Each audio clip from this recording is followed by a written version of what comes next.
우리는 가끔 사업이 망해서 빚더미에 앉았다가 다시 시작하는 사람들의 얘기를 들을 때가 있습니다. 또 잃었던 건강을 되찾아서 다시 시작하는 사람, 또 공부에 실패했다가 다시 이제 재수를 위해 시작하는 사람들도 있고, 가정이 깨어진 뒤에 또는 깨어질 위기를 만난 뒤에 다시 시작하는 사람들이 있습니다. 사람은 누구나 이런저런 이유로 무너졌다가 다시 시작해야 할 때가 있습니다. 처음 시작하는 것보다 다시 시작하는 것은 훨씬 힘듭니다. 왜냐하면 대부분 다시 시작하는 사람들은 지치고 힘든 상태에 빠져 있고 이미 갔던 길을 다시 반복해서 가야 하기 때문입니다. 우리 집도 목사 가정이라 여러분들은 목사님 내니까 평탄하겠다 이렇게 생각하실지 모르지만 그렇지 않았습니다. 저는 결혼 34년이 지났습니다마는 신혼 1년 만에 꿈 많던 아내가 얼마나 시골 전도사 아내 노릇이 힘들었던지 울며 불며 짐 싸가지고 집에 가다가 장모님이 막 급히 달려와서 그래서 터미널에서 우리 집사람을 데리고 들어왔던 적도 있습니다. 그때 그냥 장모님을 못 만나고 우리 집사람이 갔더라면 큰일 날 뻔했습니다. 결혼 생활도 몇 번 풍파를 겪지 않은 집이 얼마나 될까요? 그러나 생각해 보면 우리 인생은 다시 시작한다는 것이 얼마나 중요하고 귀합니까?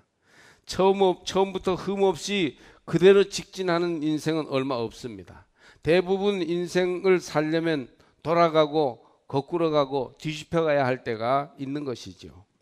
자식을 키우는데 유년 시절부터 장성할 때까지 아무 문제나 곤경 없이 반듯하게 계획대로 되는 아이가 얼마나 되겠어요? 만약 그런 아이가 있다면 별로 훌륭하게 자라지 못할 것입니다. 왜냐하면 삶의 풍파와 여러 가지 일들을 겪으면서 부딪히며 넘어지며 이렇게 자라야만이 힘있고 강한 사람이 될 수 있기 때문이죠. 위기와 역경을 만나지 않고 처음부터 번성한 사업이 얼마나 되겠어요? 그러므로 풍랑이 많고 바람이 부는 이 세상에서 처음 시작하는 것보다 더욱 중요한 것은 한 번 넘어졌을 때 다시 시작하는 것이 아닐까요? 하나님은 다시 시작하는 이들의 하나님이십니다. 할렐루야.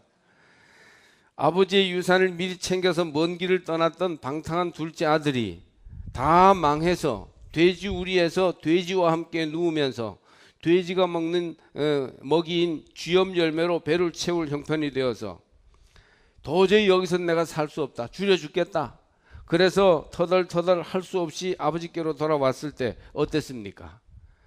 그 아버지는 기다리고 기다렸다가 그 아들을 달려가 끌어안고 잔치를 열며 죽었던 아들이 돌아왔다고 다시 시작하게 하신 분이 바로 아버지 하나님이십니다. 이스라엘이 멸망당하여 바벨론 포로당하였을 때 그발강가에서 이스라엘이 하나님을 생각하며 낙심하여 기도할 때 그 이스라엘로 하여금 다시 시작하게 하신 분, 다시 하시디님이라는 이스라엘 경건주의를 시작하게 하신 분이 바로 하나님이신 것입니다. 저의 목회 얘기를 좀 해보자면 예나 지금이나 과감하게 하면 뭔가 결과가 나오죠.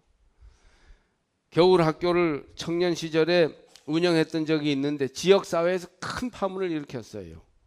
그때 선생님으로 수학 선생님 좀 해달라고 그렇게 초대돼서 오셨던 분이 나중에 그 교회에 출석하게 되고 그 교회에서 훌륭한 역할을 감당하면서 지금도 선임 장로님으로 봉사하는 분이 계십니다.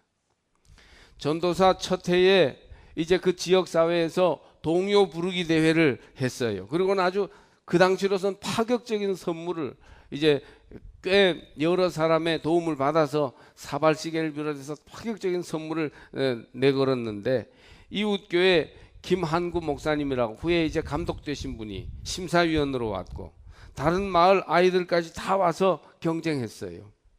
아주 굉장한 붐을 일으킨 동요 부르기 대회를 한 적도 있습니다. 청년회가 그 동네에 생겨서 청년들이 이제 으쌰으쌰 하면서 부흥하던 차에 한번 큰 어려움을 제가 겪게 됩니다.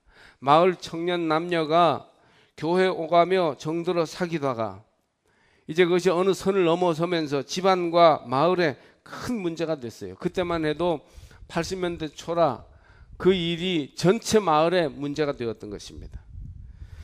저희는 그들의 사랑이 너무 아름답고 어려운 역경 속에서도 그렇게 사랑을 키워내는 모습이 귀해서 전도사 부부가 그들을 지켜주었어요. 그러다가 큰 오해를 받았죠. 결국 그 가정은 지금도 가정을 이루어서 자녀들을 낳고 잘 살고 있습니다마는 그 당시 너무너무 힘들었습니다. 동네 사람들의 시비도 문제지만 교인들이 보호해 주지 않고 오히려 비난의 대열에 참여하는 것이 너무 놀랍고 마음 아팠습니다. 제가 그래서 그때 이런 것이 목회의 실상이라면 내가 일찌감치 목회를 그만둬야 되겠다. 그래서 목회를 그만둘 뻔했다가 저희 아버님이 막 동네 사람들 교인들 막 야단쳐 가면서 저를 달래서 그래서 다른 교회에 가서 다시 목회를 시작하게 하셨습니다. 그래서 여기까지 왔어요. 저도 다시 시작한 목사입니다. 저는 오늘 여러분에게 인생에서 한번 망해본 사람, 다시 시작하여 바른 길로 제대로 간 인생을 소개하려고 합니다. 바로 모세라는 사람입니다. 모세는 원래 히브리인이었으나 하나님의 은혜로 바로의 궁에 들어가서 공주의 양자가 되어 왕자의 신분으로 자랍니다. 죄송합니다. 훌륭한 교육을 받고 멋있게 자라서 장래가 촉망되는 젊은이였습니다. 그러나 자신의 동족 히브리인이 애굽 관리에게 매를 맞고 학대받는 것을 참지 못해서 젊은 기운에 욱해서 그 관리를 죽여서 땅에 파묻어 버렸는데 그게 나중에 들켜버립니다. 그리하여 청년 모세는 살인자, 도망자가 되고 맙니다. 모세는 할 수 없이 바로의 화려한 궁전을 버리고 미디안이라는 광야로 도피해서 오랜 세월을 지냅니다. 총망받던 왕자에서 도망하는 신세가 되어 그의 인생은 굴러떨어졌습니다. 왕궁을 처소로 삼았던 그가 양동네가 풀풀 나는 광야의 움막에 의지하여 살아야 했습니다. 무려 40년 동안을 그렇게 됐어요. 그의 인생은 철저히 바닥을 쳤습니다. 실패를 겪었어요. 그러나 하나님은 그 광야로 모세를 찾아오셔서 그의 인생을 다시 시작하게 하시면서 정말 위대한 사명을 감당하게 높이 세워주십니다. 오늘의 말씀은 모세가 어떻게 다시 시작하였는지 다시 시작하는 법을 보여줍니다. 이 말씀을 통해서 믿음으로 다시 시작하는 법을 배우시기를 바랍니다. 우리는 다시 시작할 수 있어요. 정말 우리 모두를 녹이고 태워버릴 것 같았던 무더위가 싹 지나고 나서 가을 바람이 불면서 가을의 첫 주일을 우리가 맞이했는데 이 가을에 우리는 다시 시작할 수 있습니다. 지금 내 인생의 중요한 시기가 이제 지나고 있는데 이때 우리는 다시 시작할 수 있습니다. 성경을 통해서 다시 시작하는 법을 배우고 실제로 여러분의 삶에 실천해 보시기를 바랍니다. 먼저 하나님에게서 시작해야 합니다. 모세는 하나님에게서 다시 시작하였습니다. 여호와께서 그가 보려고 돌이켜 오는 것을 보신지라 하나님이 떨기나무 가운데에서 그를 불러 이르시되 모세야 모세야 하시매 그가 이르되 내가 여기 있나이다. 4절 말씀이에요. 한번 망한 인생, 도피하여 광야의 움막에 처하던 초라한 모세는 하나님에게서 하나님과 함께 다시 시작합니다. 돈과 인간에게서 시작하면 당장은 번성한 것 같아도 오래가지 못합니다. 사람을 의지하고 시작하면 사람에게 당할 때가 많고 돈을 의지하면 돈은 돌고 도는 거라 나를 실망시킬 때가 많습니다. 그러므로 우리는 돌이켜 하나님에게서 다시 시작해야 합니다. 여러분의 인생을 하나님에게서 시작했는지 하나님을 믿는 믿음으로 인생의 기초를 놓았는지를 돌아보시기 바랍니다. 우리는 다시 시작할 때 하나님에게서 시작해야 합니다. 군대에서 개인 화기 분해 조립은 군인의 필수 항목이죠. 소총 분해 조립을 빨리 하면 상당히 인정을 받고 그리고 부대별로 그 소총 분해 조립 대회를 하기도 합니다. 그런데 소총 분해를 해놓고 조립을 할 때 뭔가 잘못돼서 이게 잘 엉키고 자꾸 이렇게 부닥치면 그걸 가지고 자꾸 씨름하느라 시간을 보낼 게 아니라 얼른 해체해서 처음부터 신속하게 다시 하는 게 좋습니다. 우리 인생이 실패하거나 잘못되었을 때 처음으로 돌아가기를 배워야 해요. 인생 리셋, 그것은 하나님께로 돌아가는 것입니다. 할렐루야. 새벽 기도할 때 저는 로만 칼라를 하는데 막 그냥 잠이 부족해서 어떤 데는 새벽에 막 졸린 가운데 로만 칼라를 하다가 첫 단추를 둘째 단추에 끼울 때가 있어요. 그러면 이제 이상하게 막 옷이 다 불편하고 아무리 해도 맞지 않습니다. 왜? 첫 단추가 잘못 끼워져서예요. 그러므로 첫 단추가 바로 끼워졌는지 빨리 풀어서 첫 단추부터 새롭게 끼워야 하는 것입니다. 인생의 첫 단추는 무엇입니까? 하나님을 영화롭게 하는 것, 하나님과의 관계를 바로 세우는 것이에요. 여러분 인생 리셋해야 할 때 하나님께로부터 시작하시기를 바랍니다. 어느 목사님 댁에서 사정이 있어 조카를 키우게 됐는데 초등학교 2학년 조카가 자라고 있었어요. 하루는 저녁에 이 아이가 학교에서 가져온 그런 공작 숙제를 하느라고 판자로 상자를 만드는데 끙끙거리고 있었습니다. 밤이 되었는데 이제 자야 할 때가 됐는데 자기 힘으로 해결하지 못하니까 이 조카가 거의 울상이 되었습니다. 목사님이 도와준다고 이제 그 판자에다가 못을 탁 박았는데 어떻게 됐을까요? 그 판자가 쪼개지고 말았어요. 판자가 너무 얇아가지고 못이 너무 커가지고. 그래서 조카가 막 엉엉 우는 겁니다. 이걸 가져가야 되는데 큰아빠가 이걸 쪼개놨으니 어떻게 하면 좋냐 이거예요. 큰아버지 체면이 말이 아니었습니다. 그래서 학교 앞 문방구로 밤에 막 나가가지고 그걸 사려고 했더니 문방구가 밤이 돼서 문을 닫았어요. 그런데 가만 보니까 그 안에 사람이 살고 있는 문방구예요. 그래서 염치불구하고 문을 두드려서 사람이 나와서 문을 다 닫은 시간이지만 사정을 말하고 그리고 본래 그 교보제 재료를 구입해서 원재료를 구입해서 상자를 다시 만들어서 숙제를 해 주었다는 겁니다. 우리 삶의 문제도 그렇습니다. 부서지고 쪼개지고 뭔가 잘못되었으면 원재료가 나온 곳으로 가야 해결됩니다. 여러분의 인생이 뜻하던 바대로 잘 되지 않았습니까? 뭔가 깨지고 무너지고 비뚤어져 있습니까? 그러면 원재료가 시작된 곳으로 가시기 바랍니다. 우리 인생은 하나님에게서부터 비롯되었잖아요. 어디서 왔느냐? 인생은 나그네 인생이다 하지만 그 근원이 하나님께 있고 하나님께로 돌아간다는 믿음을 우리는 가지고 있어요. 하나님과의 관계가 가장 기본이요 으뜸되는 것입니다. 그러므로 무슨 일이 생기고 잘못되어 다시 시작해야 한다면 하나님께로 돌아가시기를 축복합니다. 하나님과의 관계에서부터 시작하는 것, 이것이 인생의 중요한 지혜예요. 교회로 돌아오시기 바랍니다. 기도하십시오. 예배를 드림으로 새로 시작하라고 권면합니다. 하나님과 의논하면 해결 방법이 있습니다. 첫 단추를 새로 끼우는 심정으로 주님께로 돌아가 주의 도우심을 구하시기 바랍니다. 말씀이 가르쳐 주시는 바를 따라 새롭게 믿음으로 나아가십시오. 그러면 굉장히 잘못되고 많이 삐뚤어진 인생인 줄 알았는데 사실은요 가까이 해결 방법이 있음을 알게 되는 것입니다. 두 번째로 모세의 경우를 보면 거룩한 떨기나무 체험에서 시작하고 있습니다. 우리가 인생에서 다시 시작할 때가 있다면 믿음의 체험, 영적 확신에서부터 시작하는 것이 좋습니다. 모세는 거룩한 떨기나무 체험에서 다시 시작했어요. 여호와의 사자가 떨기나무 가운데로부터 나오는 불꽃 안에서 그에게 나타나시니라. 그가 보니 떨기나무에 불이 붙었으나 그 떨기나무가 사라지지 아니하는지라. 신비한 떨기나무에서 하나님이 나타나셨습니다. 하늘의 음성이 들렸어요. 불은 붙었으나 타지 않는 이 떨기나무는 신비한 신앙 체험, 영적 확신을 보여주고 있습니다. 여러분, 사람은요 영적 능력이 필요해요. 사람은 영적 존재예요. 체력만 키우고 먹기 잘하고 운동만 한다고 인생이 위대해지는 게 아닙니다. 영역을 키워야 됩니다. 육신의 힘인 체력과 돈의 힘인 재력이 필요하지만 정말 사람을 사람 되게 하는 것은 영적인 힘이에요. 영적인 힘이 연약함과 가난에도 불구하고 사람의 품위를 지니며 살 수 있게 합니다. 믿음의 체험을 통하여 영적 능력을 갖추었을 때 참을 수 없는 것을 참게 되고 늘 감사와 기쁨으로 사는 겁니다.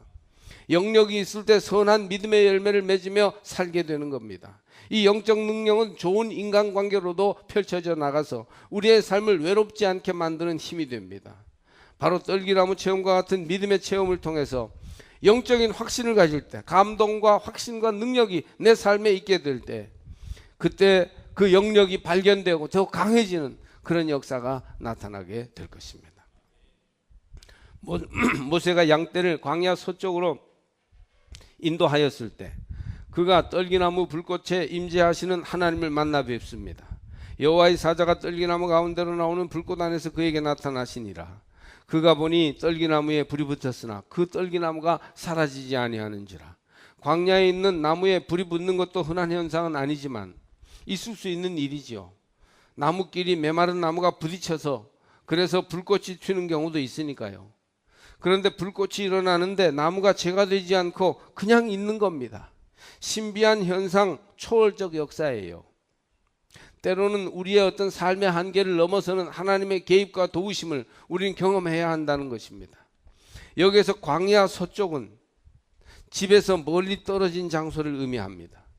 모세는 영적 현상을 체험하는데, 즉 가족들, 사람들과 조금 떨어져 멀리 갔을 때 그러했습니다. 광야 서쪽은 오직 하나님께만 집중하여 다가갈 수 있는 조용한 자리를 말합니다. 여러분, 우리는 가끔 광야 서쪽 거룩한 장소를 가질 필요가 있습니다. 너무너무 광장에서 사람들과 어울려서 밀고 당기면서 항상 의식하며 살아야만 하는 것은 아니고, 때로는 골방으로 들어가 문을 닫고 광야 서쪽에 계시는 불꽃 속에 계시는 주님을 사모하며 생각할 필요도 있다는 것입니다. 조용한 기도의 시간을 가져야 합니다. 그곳에 있는 동안 우리는 신앙 체험을 하고 영적 능력을 기를 수 있기 때문입니다. 기도를 통하여 하나님의 임재를 경험하고 주님과 대화함으로 깊은 영적 체험을 누릴 수 있어요. 체험이 없는 신앙, 말씀과 사건을 통하여 하나님과의 만남이 없는 신앙생활은 세월의 흐름과 함께 무기력한 신앙생활이 되고 말아서 내가 도대체 믿음을 가지고 있는지 없는지조차 알 수 없는 단계에 빠지게 되는 거예요. 우리는 광야 서쪽의 구별된 생활을 해야 합니다. 악을 버리고 거룩한 일에 힘쓰는 경건한 생활 습관이 우리 인생을 새롭게 시작하는데 큰 힘이 되기 때문입니다. 그러므로 여러분, 광야 서쪽의 주님을 만나는 경건한 생활 습관, 신비한 떨기나무를 만날 수 있는 영역을 기를 수 있는 그러한 좋은 생활 습관이 여러분 속에 회복되어 인생을 다시 시작할 수 있기를 바랍니다. 세 번째로 모세는 발에서 신을 벗고 다시 시작합니다. 다시 시작하려면 발에서 신을 벗는 겸손과 부지런함으로 시작해야 하는 것입니다. 모세는 주님으로부터 이곳은 거룩한 곳이니 네 발에서 신을 벗으라, 그런 명령을 듣습니다. 한번 따라해 보실까요? 이곳은 거룩한 곳이니 네 발에서 신을 벗으라. 원래 이곳은 거룩한 곳이 아니었습니다. 일상의 곳이었습니다. 늘 지나다니는 곳이었습니다. 양떼를 몰고 다니던 곳이었습니다. 모세에게는 새로울 것도 신기할 것도 없는 곳이었습니다. 매일매일의 일상생활과 자기 직장과 생활이 항상 이루어지는 바로 그런 평범한 일상의 자리였습니다. 그런데 그곳을 주님은 거룩한 곳이라고 하면서 그곳에서 신을 벗으라고 하여 모세로 하여금 거룩한 말씀을 듣고 인생을 다시 시작하게 하셨습니다. 왜 신을 벗으라고 하셨을까요? 신을 신지 못하는 것은 종의 모습이죠. 종은 신을 신고 다니지 않았어요. 그래서 신을 벗으라는 것은 종의 신분으로 겸손히 서라는 것입니다. 하나님이 모세의 주인이 되시고 모세는 하나님의 종으로서 그분의 말씀만을 듣는다는 의미로 하나님은 신을 벗도록 하셨습니다. 늘 다니던 그 일상생활 속에서 하나님이 만나주시지만 그 일상생활이 하나님을 만나는 곳, 거룩하고 신비한 영적 체험을 하는 곳일 때 그곳은 거룩한 곳이 된다는 얘기입니다. 내가 매일 다니던 직장이 거룩한 직장이 될 수 있고 내가 만나는 인간관계 속에서 거룩함이 실천될 수 있는 삶이 이루어지게 된다는 것이에요. 다시 시작하려면 하나님 말씀에서 다시 시작하겠다고, 주님 뜻대로 순종하는 종들이 되겠다고 다짐하면서 신발을 벗는 겸손으로 다시 시작하는 것이에요. 다시 시작하는 사람은 겸손하게 시작해야 합니다. 자존심 내세우며 점잠 빼다가 신세 망치지 않았습니까? 부자가 망하면 부자임내 하면 안 됩니다. 더 이상 자기가 금수저라고 생각하고 의식하면 좀처럼 그 실패에서 벗어날 수 없어요. 종의 모습으로 맨발로 시작하십시오. 그러면 됩니다. 얼마든지 기회가 주어지고 회복이 될 수 있어요. 나는 인생을 다 살았습니다. 좋은 기회 다 지나갔어요. 나는 늙었습니다. 쇠약해졌습니다. 내게는 다시 기회가 없습니다. 이렇게 생각하지 마세요. 신발을 벗는 겸손함으로 다시 시작하면 주님은 70에도 80에도 얼마든지 우리 삶에 새로운 기회를 주실 것입니다. 80년대에 영등포에서 작은 공장을 운영하던 집사님 가정이 있었는데 제가 너무 잘 아는 우리 교회 교인이었어요. 근데 사업이 부도를 만나서 망하게 되었고, 그러니까 얼마나 스트레스가 많았겠어요. 그래서 남편도 병을 얻어 병원에 입원하게 됩니다. 정말 죽을 지경이 됐어요. 그때 부인 김 집사가 동네 앞길에서 호떡을 팔기 시작했습니다. 머리에 수건을 두르고.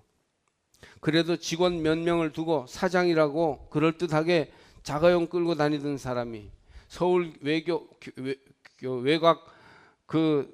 지역에서는 그래도 동네에서 폼 잡던 사람이 동네에서 호떡을 파는 거예요. 얼마나 창피했겠습니까? 그러나 낮아져서 맨발로 뛴 거예요. 신발을 벗고 뛴 거예요. 그러자 금방 위기를 넘길 수가 있었습니다. 훗날 크게 성공하여 가정과 사업을 일으키고 크지 않은 웬만한 동네에서 아주 그래도 제일 잘 사는 사람이 되었어요. 한번 맨발 벗고 뛰었기 때문에 남편이 알아주고 집안에서 말이죠, 이 엄마가 하는 일이라면 다 가족들이 떠받들게 됐어요. 정말 노후에 아주 떵떵거리면서 사는 사람이 되었는데 그것은 어려울 때 맨발 벗고 뛰었기 때문이에요. 신발을 벗는 것은 부지런함을 의미합니다. 물론 하나님이 도와주시지만 나도 성실해야 합니다. 네 발에서 신을 벗으라는 말씀은 보통 해서는 안 되고 부지런히 성실히 특별하게 해야 한다는 의미입니다. 하나님 앞에서 다시 시작하는 모세는 신발을 벗는 부지런함과 성실함으로 그 일을 시작해야만 했습니다. 주님, 주의 종이 돼서 최선을 다하여 부지런히 살겠습니다.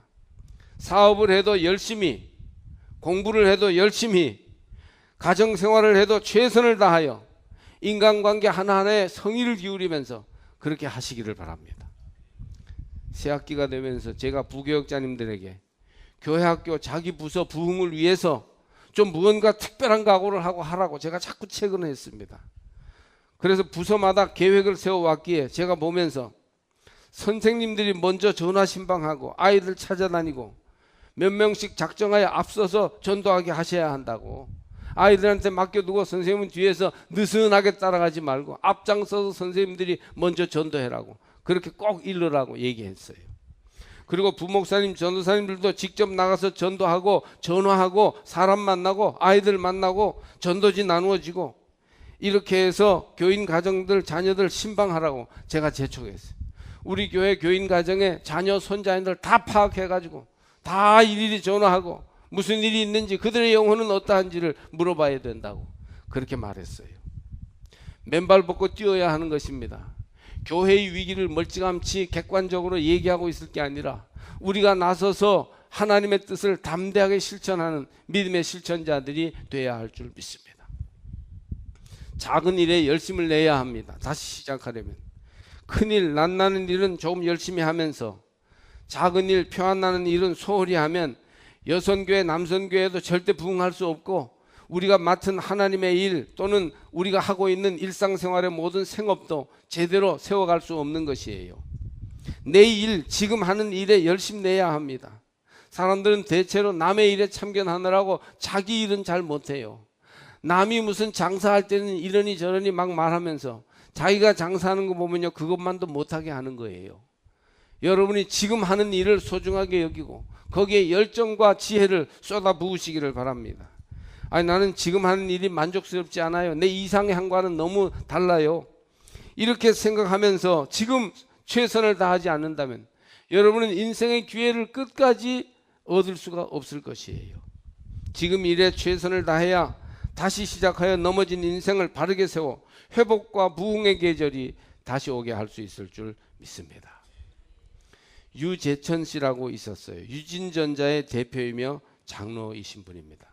이제는 아마 은퇴하셨을 거예요, 현직에서. 철저하게 조상을 숭배하는 가정에서 자라난 마지인 그는 제사 때마다 대감 옷을 입고 제사를 드리고 교회를 배척하는데 앞장섰던 사람이에요. 아주 서심없이 교회를 배척했어요. 자기 집에 새 들어 사는 사람이 이제 새를 들 때 교회 다니는지를 물어서 그렇다고 하면 입주를 허락하지 않았어요. 새도 안 줬어요. 그런 정도로 교회를 반대했던 사람입니다. 부유한 가정에서 자라서 부족할 것이 없는 이 가정에서 어려움이 꼭 한 가지 있었는데, 그것은 아내가 신경성 노이로제와 신경통으로 너무너무 고생하는 것이었어요. 아무리 병원에 가도 차도가 없고 진통제를 먹어도 진통이 안 돼요. 내성이 생겨가지고. 그래서 밤마다 고생하고 너무 힘들어하니까 가족들 전체가 다 힘들었어요. 그런데 어느 날 아내가 교회에 나가겠다고 폭탄 선언을 했습니다. 이 사람은 교회 나가는 것이 너무 싫었는데 아내가 굉장히 많이 아파서 이 방법 저 방법 약을 써봐도 안 되니까 혹시 교회 나가면 괜찮을까 해서 아픈 아내를 생각해서 자신은 절대로 나가지 않겠다는 조건을 걸어서 교회 나가는 걸 허락합니다. 그런데 아내가 교회 나가자마자 건강이 완연히 좋아지기 시작했어요.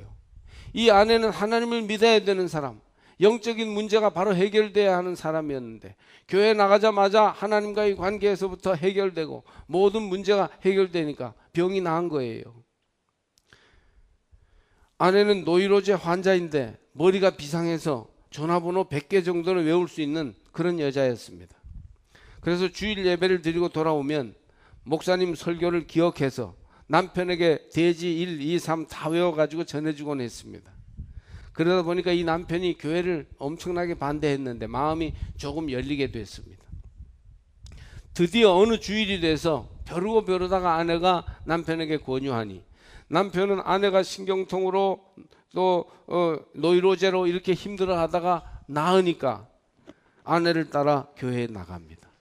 어땠을까요? 가보고 얻은 결과는 철저한 실망이었어요. 생각했던 것보다 더 나빴던 거예요.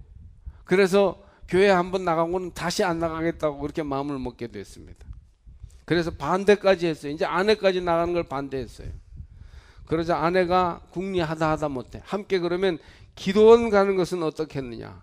내 소원이니까 한 번만 나랑 같이 기도원 가서 며칠 있다 오자. 그렇게 권유하게 됩니다. 기도원에 갔더니요, 이거는 더 가관인 거예요. 막 통성기도하지, 박수 치면서 막 미친 듯이 노래를 부르니까 아이고 뜨거워라, 이런 데가 어디 있나 그러면서 더 아주 그냥 몸소리를 치는 겁니다. 강팍한 마음을 먹는 거예요. 그런데 하나님이 그를 얼마나 사랑하셨는지 그렇게 반대하는 기도원에서 놀랍게도 성령을 받게 됩니다.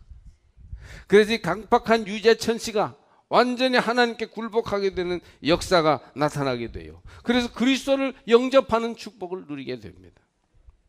그 이후로 완전히 사람이 변하게 돼요. 유진전자를 운영하면서 언제나 아침마다 예배를 드리고 기도로 시작하게 됩니다.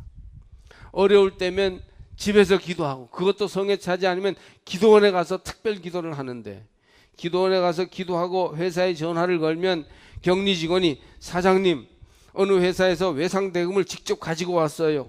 직원들 봉급 줄 돈이 해결되었습니다.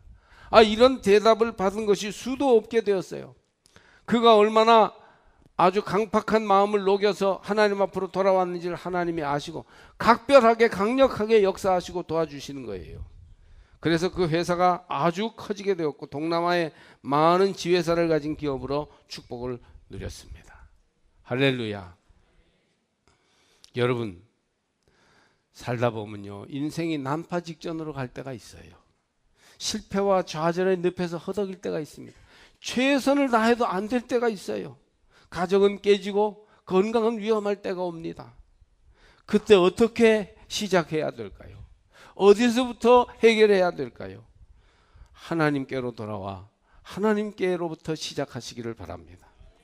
신앙 체험, 영적 확신을 구하고 그런 하늘로부터 이루어지는 영적 확신 안에 거하도록 힘쓰시기를 바랍니다. 종의 겸손과 부지런함으로 신발을 벗는 결단으로 새롭게 시작하시기를 바랍니다. 그러면 우리에게도 모세와 같은 위대한 역사가 일어나게 될 줄로 믿습니다.